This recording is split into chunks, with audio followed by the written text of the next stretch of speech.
안녕하세요. 재미로 수학 업로드하는 재수없는 랑선생입니다. 자, 영상을 빠르게 달려와서 여러분들 이제 드디어 삼각함수를 들어가게 됐는데, 자, 삼각함수 여러분들이 굉장히 어려워하는 부분이에요. 그래서 조금 더 차근차근히 곱씹어보면서 배울 테니까 여러분들도 복습하면서 잘 따라와 주셨으면 좋겠습니다. 자, 그러면 시작을 한번 해볼게요. 자, 먼저 일반각이 뭔지에 대해서 살펴보도록 할게요. 자, 우리가 이제 각도기를 이용해서 각을 재는 걸 여러분들 많이 해보셨잖아요. 자, 그럼 우리가 각의 크기라는 것은 어떤 의미를 가지고 있는지 먼저 생각을 해봅시다. 자, 이렇게 반직선 OX가 있다라고 하는데, 보통 이거는 움직이지 않는 고정된 선이라고 할게요. 자, 그럼 이걸 시작하는 선이다라고 해서 시초선이라고 하고요. 자, 똑같은 이제 반직선을 이제 OP라고 이렇게 이야기할게요.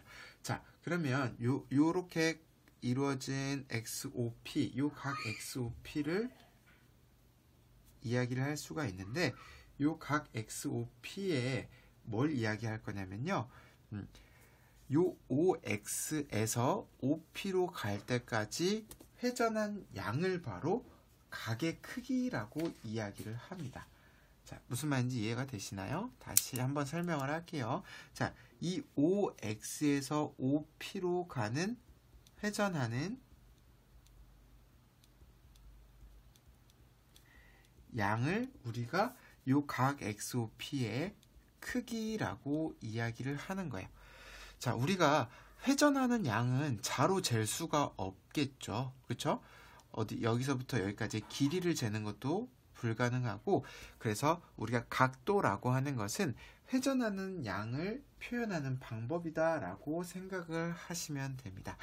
자, 그때 이제 OX를 우리가 시초선이라고 하고, 그리고 이 OP를 움직이기 때문에 동경이라고 이야기를 할게요. 그리고 우리가 보통 일반적으로 시계 방향으로 도는 걸 플러스라고 하고요. 그 다음에 반시계 방향으로 도는 걸 음의 방향이라고 해서 마이너스, 제가 반대로 얘기했네요. 시계 방향으로 도는 게 음의 방향이고요. 그 다음에 반시계 방향으로 도는 게 양의 방향이 되겠습니다. 자, 그래서 우리가 요 각 XOP의 크기는 회전하는 방향이 되는데요. 그러면 우리가 예를 들어서 각의 크기가 자, 각 XOP의 크기가 정해지면 동경 OP의 위치도 어떻게 될까요? 결정이 됩니다. 그러니까 크기가 결정이 되면 동경 OP의 위치도 결정이 돼요. 자, 무슨 말이냐면 예를 들어서 우리가 각 XOP의 크기가 360도다 라고 하면 이렇게 한 바퀴를 돌아서 요 OX하고 OP가 일치되게 되겠죠. 그래서 이 OP의 위치가 결정이 된다라는 건데요. 근데 이제 만약에 반대로 동경 OP의 위치가 결정이 되었다면 각 XOP의 크기는 일정한가? 결정이 되는가? 라고 이야기를 했을 때 그렇지 않다라는 거예요. 자, 예를 들어서 제가 이제 발레라고 써볼 텐데, 자, 우리가 OX에서 각 XOP의 크기가 자, 이렇게라고 하고, 자, 요 각이 30도라고 해볼게요. 자, 그러면 이 동경 OP의 위치가 이렇게 되어 있을 때 각의 크기는 반드시 30도라고 할 수 있냐? 그렇지 않다라는 거예요. 왜냐면 이건 회전하는 양이기 때문에 이 OP가 한 바퀴를 돌아서 다시 여기에 와도 OP의 위치는 동일해요. 하지만 그때 크기는 어떻게 되냐면 한 바퀴를 돌아서 여기까지 왔기 때문에 360도 더하기 30도가 돼서 어떻게 되냐면 390도가 돼요. 혹은 음의 방향으로 마이너스 360도. 제가 지금 파란 펜을 안 가져왔는데 네, 잠시만요. 파란 펜을 제가 플러스 펜을 한번 꺼내보도록 할게요. 자, 음의 방향으로, 자, 이 방향으로 이렇게 마이너스 330도를 돌게 되어도 동경의 위치는 동일하게 돼요. 그러니까 무슨 말이냐면 이 위치는 하나지만 우리가 30도나 390도나 혹은 마이너스 330도나 이런 각들에 대해서는, 이 각의 크기에 대해서는 동경의 위치가 모두 같다라는 이야기를 할 수가 있어요. 자, 여기까지 이해되시나요? 자, 그러면 내가 이 동경 위치 하나에 따른 모든 각의 크기를 표시할 수 있을까 없을까를 고민을 해봤는데, 자, 보세요. 자, 이 30도와 390도와의 차이는 어떤 차이가 있냐면 한 바퀴를 돌아서 30도만큼 갔느냐 혹은 두 바퀴를 돌아서 그만큼 갔느냐 라는 차이가 있죠. 그 다음에 마이너스 330도와 30도의 차이는 어떤 차이가 있냐면 거꾸로 한 바퀴를 간 다음에 다시 330도만큼 갔느냐 아니면 거꾸로 두 바퀴를 돌아서 다시 30도만큼 갔느냐. 결국 우리가 여러 바퀴를 돈 것은 다 똑같아 라는 이야기를 할 수가 있어요. 그래서 우리가 어떤 이야기를 할 수가 있냐면 네, 일반적으로 한 각의 크기를 자, 이렇게 OXP 이 각 OXP의 한 각의 크기를 우리가 알파라고 한다면, 알파도라고 한다면 각 XOP의 크기는 모두 다 360도 곱하기 n 플러스 알파도라고 표시를 할 수가 있는 거예요. 여기가 이제 30도가 되겠죠. 맞나요?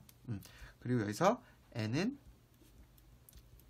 정수가 되는 거예요. 그래서 이 n은 몇 바퀴를 돌았느냐, 시계 방향으로 마이너스가 붙었다면 다시 마이너스가 붙었다면 시계 방향으로, 플러스가 된다면 반시계 방향으로 돌았다. 그 다음에 알파만큼 가면 모두 다 요 동경의 위치 각 XOP 요 모양을 나타낸다 라는 이야기가 되겠죠. 자, 그때 우리가 이 친구를 그냥 각이라고 부르지 않고 일반각이라고 불러요. 그래서 이 친구를 다시 각이 아니라 동경 OP가 나타내는 일반각이라고 하는 거예요. 자, 여기까지 이해가 되시나요? 자, 그러면 일반각의 개념을 여러분들이 잘 이해했나 한번 예제를 통해서 좀 알아보도록 할게요. 자, 예를 들어서 예제. 자, 뭐 20도라든지 마이너스 290도.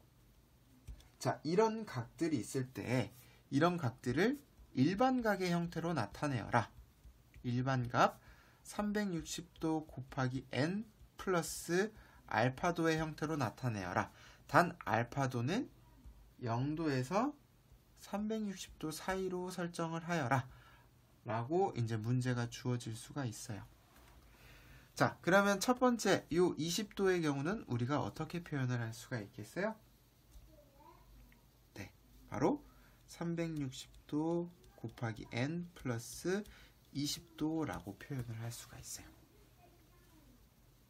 자, 요 두 번째는요. 우리가 마이너스 290도를 360도 곱하기 n 플러스 마이너스 290도라고 표현하고 싶은데 여기 표현되는 이 각이 여기 0부터 360도의 사이의 각이 아니에요. 그래서 이 범위를 맞춰줘야 되는 거예요. 자, 그럼 마이너스 290도는 우리가 생각을 해보면 이쪽 방향으로 얼만큼 갔다는 이야기예요? 마이너스 290도 같다라는 이야기니까 자, 이쪽 플러스 방향으로는 얼만큼 가야 나오는 각이 되는 거죠? 우리 더해서 360도가 나오려면 70도만큼 움직여야 되겠죠. 그래서 이것은 우리가 360도 곱하기 n 플러스 70도 이런 식으로 표현을 해줄 수가 있습니다. 어떻게 괜찮나요? 그래서 우리가 각이라고 했을 때 각의 크기는 회전하는 양의 크기를 표현하는 건데 이게 회전을 하다 보니까 한 바퀴, 두 바퀴, 세 바퀴 돌았을 때도 그 위치를 표현하는 값은 동일하기 때문에 우리가 일반각이란 표현으로 나타내 준다 라는 것을 여러분들이 기억해 주셨으면 좋겠습니다. 자, 여기까지 괜찮나요? 자, 그럼 두 번째 호도법에 대해서 이야기를 해보도록 하겠습니다. 자, 호도법에 대해서 살펴보도록 하죠. 여기 일반각이라고 안 썼네요. 자, 일반각. 그 다음에 호도법.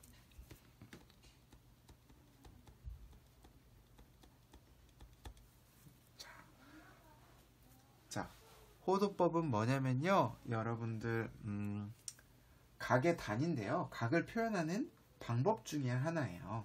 각도를 표현하는 방법 중에 하나인데, 써봅시다. 각도의 각의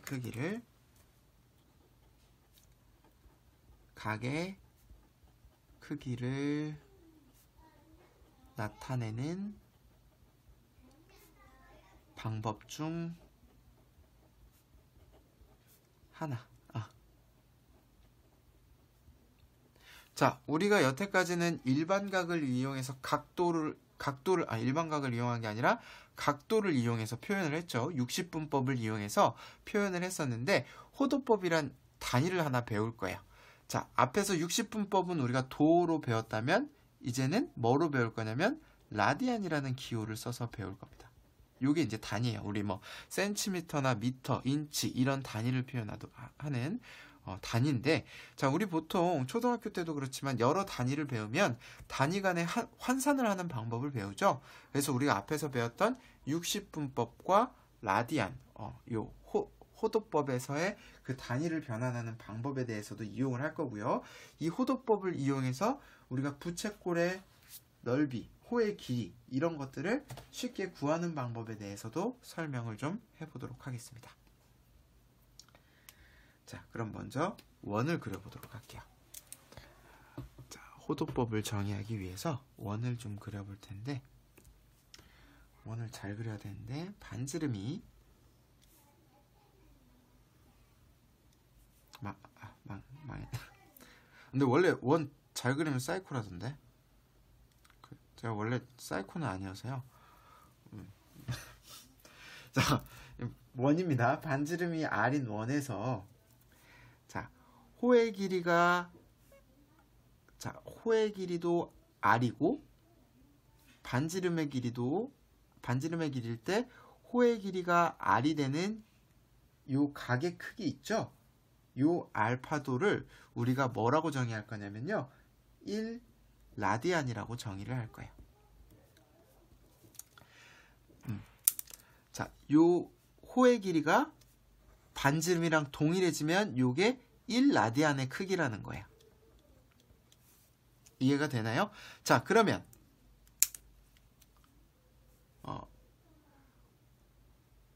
호의 길이가 2r이 되면 요 각의 크기는 어떻게 돼요? 요 각의 크기는 2라디안이 되겠죠. 그러면 호의 길이가 3r이 되면 호의 각의 크기는 3라디안이 되겠죠? 이해되시나요? 그렇다면 우리가 360도는 몇 라디안이랑 같을까요? 우리 원의 둘레가 어떻게 돼요? 2파이가 되겠죠. 자, 반지름이 2파이 r이죠. 반지름이 r일 호의 길이가 r일 때 1라디안, 2r일 때 2라디안. 그럼 2파이 r 라디안일 때는 얼마가 되는 거예요? 2파이 라디안이 되겠죠. 여기까지 이해가 되나요? 네. 자, 그럼 이걸 이용해서 우리가 60분법과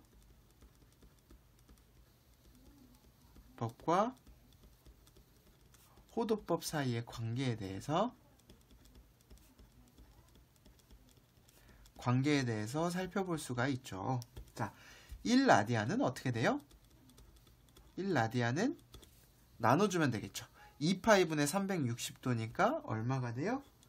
파이분의 180도가 되는 거고요. 그 다음에 1도는 반대로 180분의 파이 라디안이 되는 거예요. 자, 그래서 이제 여러분들이 60분법을 많이 써왔다면 이제부터는 호도법, 바로 라디안을 이용해서 많이 쓸 겁니다. 그래서 여러분들이 단위 환산을 정확하게 할 수 있어야 되는데, 자, 예를 들어보면 자, 30도는 어떻게 될까요? 30도는 6분의 파이 라디안이 돼요. 그리고 45도는 4분의 파이 라디안. 지금 제가 어떻게 하는 거냐면 요 30도에다가 180분의 파이를 곱하면 돼요. 그렇죠? 그런데 이제 여러분들 쉽게 외우는 방법은 이런 방법입니다. 파이를 180도라고 생각을 하세요. 그러니까 계산할 때는 파이를 180도라고 생각하면 계산이 편해요. 파이 라디안이죠. 근데 이제 우리가 계산을 할 때는 라디안을 보통 생략을 하고 쓸 거예요. 그렇기 때문에 여러분들이 마치 그냥 실수 계산하듯이 생각을 하셔도 무방합니다. 자, 여기까지 괜찮나요? 자, 라디안을 정리하면 1라디안은 반지름 r에 호의 길이도 r일 때 그 각의 크기를 1라디안이라고 정의하고, 그 정의에 의해서 우리가 그 1도와 그 1라디안 요 사이의 관계에 대해서 이야기를 해봤어요. 여러분들 우리 삼각함수에서 삼각법에서 많이 배웠던 30도, 45도, 60도에 대한 크기는 제가 라디안으로 한번 표현을 해봤고요. 자, 그러면 구체적으로 부채꼴의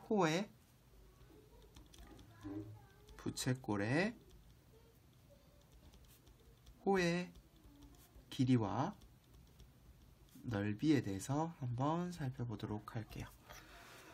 자, 그러면 우리가 그 각도를 알고 있다면 호의 길이는 당연하게 이제 따라오는데, 자, 반지름이 r이고요. 여기 이제 세타고, 이 세타는 이제 라디안으로 표현된다라고 해봅시다. 자, 그럼 이때 호의 길이를 물어봤어요. 자, 근데 여러분들 기억나세요?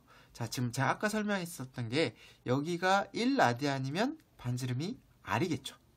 호의 길이가 r이겠죠. 여 세타가 2라디안이면 호의 길이는 2r 라디안이 되겠죠. 그러면 각의 크기가 세타 라디안이면 호의 길이는 r 세타가 되겠죠. 무슨 말인지 이해가 되시나요? 그래서 이건 정의에 의해서 요거는 호의 길이의 l은 r 세타가 되는 거예요. 이해가 되시나요? 자, 비슷한 원리로 부채꼴의 넓이, 요 넓이를 s라고 한다면 요 s는 우리가 비례식을 세울 수가 있어요. 그 비례식을 세워서, 근데 제가 뭐 정확하게 지금 하지는 않을게요. 하고 넘어갈까요? 네, 일단 써보면 2분의 1 r 제곱 세타인데 요거는 2분의 1 rl인데, 이 식은 이제 어떻게 유도가 됐냐면 우리 요 호의 길이가 요거 대 전체 둘레 2파이 r은 세타 대 각도가 다시죠. 우리 지금 L은 했죠. L이 아니라 요거 다시 쓸게요. 자, 요 넓이를 비교해야 되죠. 요 S하고 그 다음에 파이 R 제곱. 그러니까 부채꼴의 넓이랑 원의 넓이는 각도의 비례를 쓰는 거죠. 각도는 여기는 각은 세타와 2파이가 되겠죠. 요거에 대한 이제 비례식을 세우면 2분의 1 R제곱 세타. 그리고 여기서 R 세타를 L로 바꾸면 2분의 1 RL. 요렇게 구할 수가 있게 되는 거예요. 여기까지 괜찮나요? 자, 그래서 우리가 요 라디안이 주는 혜택들이 있어요. 먼저는 지금 나온 것처럼 각의 크기, 다시 요게 주는 이점이 부채꼴의 넓이, 그 다음에 호의 길이 등을 쉽게 구할 수가 있고, 나중에 여러분들 미분 적분에 가서도 삼각함수의 미분과 적분을 간단하게 할 수 있다는 장점들이 있습니다. 그렇기 때문에 우리가 앞으로는 각도 60분법이 아니라 라디안, 호도법을 이용해서 주로 문제를 풀게 될 거예요. 자, 그러면 이제 뭐 예를 들어볼게요. 예제를 한번 보면, 자, 반지름의 길이가 6이고, 그 다음에 중심각의 크기가 3분의 파이인 부채꼴의 호의 길이와 넓이를 구하시오 라고 물어볼 수가 있습니다. 자, 그러면 여기서 우리가 연습한 것처럼, 자, 반지름의 길이 바로 R이 6이라는 거고요. 그 다음에 중심각의 크기가 3분의 파이. 다시 말해서 네, 세타가 3분의 파이라는 거죠. 잠시만요.